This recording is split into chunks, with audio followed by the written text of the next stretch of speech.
For quite a few months now, I've been seeing a lot of ads all over social media for these wireless CarPlay adapters for the iPhone.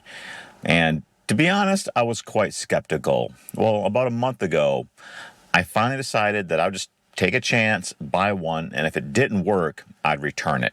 So in this video, I want to talk about the unit that I got and what I like about it, but some complaints that you should know about. Here's the device. It's pretty simple, pretty straightforward. Just plug in the USB and then connect with the Bluetooth on your phone. And that really is about it. It is pretty simple. It's been really nice to get in and out of the car, and it just connects all the time now. And for a lot of these little drives around town, like, I know there's Bluetooth, right? It just wasn't the same. I don't like the Bluetooth audio controls.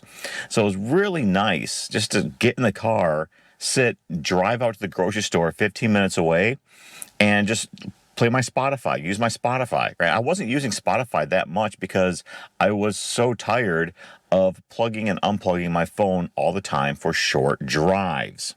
So let's talk about a couple caveats because nothing's perfect, and this device certainly isn't perfect either. The first thing is the lag time.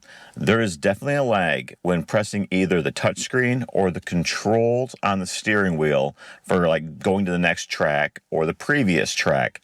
And when I mean lag, probably a solid second, if not a second and a half. The second is device reconnection when the vehicle's already running. So let me see if I can demonstrate really quickly here. I'm going to turn on the power, and you should be able to see the screen.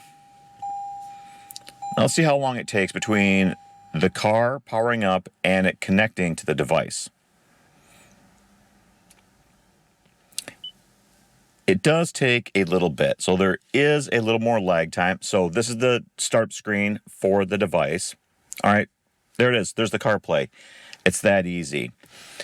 It does feel a little bit slower than when I had it plugged in, but really it hasn't been bad. In fact, it's actually less time than it takes to put my cell phone into the holder and then plug in the lightning cable, or when I had the older iPhone, the lightning cable. Now it's a USB-C, but you get the point. Plugging in the cable actually took more time than it takes for my phone to connect to the device and start transmitting a signal.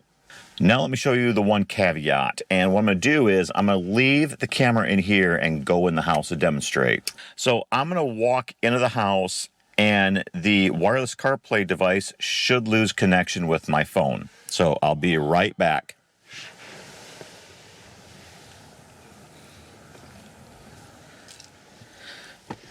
So I'm back. Let's see if it's picked it up again. All right, so this is the issue right here. You see that I hit Apple CarPlay and it just shows me the splash screen for the device. So this is not an issue that happens a lot, but it has happened a couple times. All right, I leave the car running, I step away for a second, come back. The phone does not reconnect to the device. The only way to fix this, and it's not difficult, right? The only thing you have to do is unplug the USB of the device, plug it back in. Here, let me show you. Unplug it, plug it back in, and it takes a moment. It has to initialize. There's the splash screen.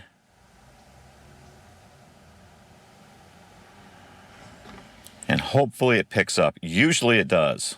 All right, there it goes. So it is a pretty easy fix. Most of the time this isn't an issue. Most of the time when I'm coming out to the vehicle and just getting in and starting the car, it connects just fine. So the last complaint I have, though it hasn't been a real issue, so I'm inventing an issue out of thin air, is if someone else connected their phone to this device. I don't see a reset button on it to clear the connections. So I could see that possibly being an issue. So probably the last complaint I have, but it's kind of an indirect complaint because it's not directly about that device. It's with the setup I have. So with the setup I have the wireless CarPlay controller, or the adapter, and I have a magnetic charging mount, which has been great, right? I just put my phone on it and it holds it. Both these devices are working great, but both these devices are using up two of the USB ports in the front of my car. And at the time of recording this video, I have yet to find a wireless magnetic charger for a car that also handles wireless CarPlay. That would be amazing. That would be amazing, but I haven't found anything yet, so I'm still looking. But when I do find something, I'll gladly give you all an update. Well, that's all I have for this video. Thanks for tuning in, and I'll see you again next time.